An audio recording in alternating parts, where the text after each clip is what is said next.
ইসরায়েলে ইরানি মিসাইলের তাণ্ডব দেখে করতালি পড়ছে বিশ্বের নানা প্রান্তে।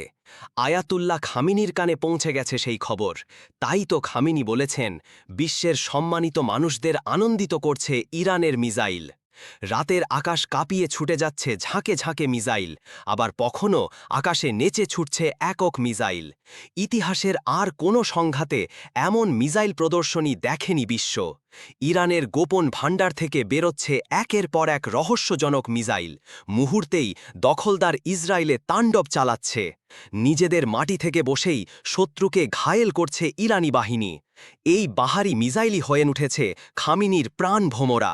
বিশ্বের অন্যতম আধুনিক প্রতিরক্ষা ভেদ করে নিজেদের শক্তি প্রমাণ করছে এই মিসাইলগুলো। খামিনি শেয়ার করা ভিডিওতে ফুটে উঠেছে ইরানের প্রতিশোধ আর নিপীড়িতদের আনন্দ। ইরান জানিয়েছে, এখনও লুকিয়ে আছে এমন প্রযুক্তির অস্ত্র যা ব্যবহার হয়নি। সতর্কবার্তা রহস্যময়।